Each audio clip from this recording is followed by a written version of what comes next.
नमस्कार, मैं दुष्टर उपाध्याय। दुनिया भर के देशों ने अमेरिका की दशकों से चली आ रही दादागिरी को खत्म करने का पूरा मन बना लिया है। ट्रंप की कब्जा नीति को देखकर यूरोप के वो 40 देश भी अमेरिका के खिलाफ उतर आए हैं, जिन देशों ने हमेशा अमेरिका का साथ दिया था।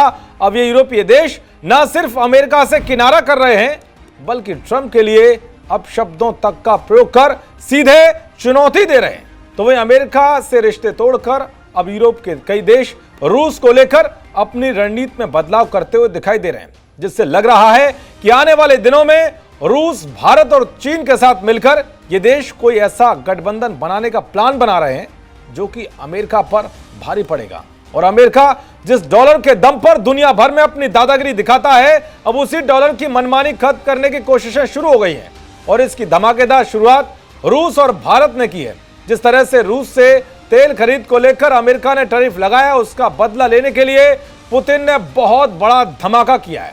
आपको बताऊंगा कि तेल छोड़कर अब रूस ने भारत को क्या बेचना शुरू कर दिया है, जिसने अमेरिका की नींव हिलाकर रख दी है। साथ ही बताऊंगा कि रूस और भारत का धांसू प्लान कैसे कुछ समय में डॉलर को बर्बाद कर देगा और अमेरिका में एक बड़ी तबाही लाने वाला है। दरअसल इस वक्त अमेरिका के उस हथियार से दुनिया भर के देश परेशान हैं, जिसके दम पर वो किसी भी देश को झुकाने की कोशिश करता है। वो हथियार है टैरिफ, और इस टैरिफ को ताकत मिलती है डॉलर से, क्योंकि दुनिया भर के देश दशकों से डॉलर में व्यापार करते हुए आ रहे हैं, जो कि अमेरिका का एक ब्रह्मास्त्र भी है, जो बाजार की दिशा और दशा दोनों ही तय करता है। वैसे तो इसे मिट्टी में मिलाने की पहल भारत, रूस, चीन जैसे ब्रिक्स देश शुरू कर चुके हैं, लेकिन अब इसमें पिछले कुछ सालों में बहुत तेजी आई है। कैसे ब्रिक्स देशों की पहल पर दुनिया भर के देश डॉलर पर निर्भरता कम कर रहे हैं, वो भी आपको बताऊंगा। लेकिन सबसे पहले जान लीजिए कि रूस ने तेल के विकल्प पर भारत को क्या चीज बेचनी शुरू कर दी है। दरअसल रूस अब भारत के साथ अपने लेन देन के लिए सोने का इस्तेमाल कर रहा है। रूस ने पिछले साल सिर्फ 10 महीने में ही भारत को 5 करोड़ डॉलर यानी करीब 458 अरब रुपए से ज्यादा का सोना निर्यात किया है। अगस्त 2025 में 2.34 करोड़ डॉलर मूल्य के सोने के शिपमेंट के साथ डिलीवरी फिर से शुरू की गई थी, जो 2021 के बाद सबसे बड़ी थी। खास बात यह है कि इसमें तेजी तब लाई गई जब अमेरिका के राष्ट्रपति ने अगस्त महीने में रूसी तेल खरीदने के लिए भारत पर 25% का अतिरिक्त टैरिफ लगा दिया था। इसके बाद भारत पर कुल अमेरिकी टैरिफ 50% पहुंच गया, जो दुनिया में सबसे ज्यादा टैरिफ में से एक है। अमेरिकी टैरिफ के बाद भारत ने रूसी तेल खरीदना कम कर दिया, लेकिन अब इसकी काट करने के लिए रूस ने सोना बेचना शुरू कर दिया है, जिसका असर डॉलर पर पड़ने वाला है।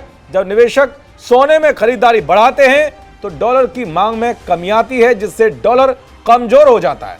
रूस ने पिछले 4 साल में लगभग अपने फंड से 60% सोना बेच दिया है। तो भारत ने यूएस ट्रेजरी बॉन्ड को बेचना शुरू कर दिया है, जिसकी जगह भारत अब सोना खरीद रहा है। दरअसल कई देश अपने विदेशी मुद्रा भंडार को सुरक्षित रखने और रिटर्न पाने के लिए अमेरिकी ट्रेजरी बॉन्ड में निवेश करते आ रहे हैं। ट्रेजरी बॉन्ड आमतौर पर उन निवेशकों के लिए अच्छा विकल्प माना जाता रहा है जो सुरक्षित और लंबे समय का निवेश चाहते हैं, लेकिन अब रूस, भारत जैसे देश इससे मुंह मोड़ रहे हैं। चीन और ब्राजील ने भी काफी हद तक अमेरिकी ट्रेजरी बॉन्ड में हिस्सेदारी कम कर दी है। चीन ने सोने की खरीद में तेजी से वृद्धि की है। पिछले 1 साल में भारत, चीन और ब्राजील ने अमेरिकी बॉन्ड में निवेश 183 अरब डॉलर घटा है। अकेले भारत ने अमेरिकी बॉन्ड में निवेश 40% गिरा दिया है, यानी कि अमेरिकी डॉलर पर निर्भरता घटाई जा रही है। दरअसल डॉलर के मजबूत होने पर सोने की कीमतें गिरती हैं,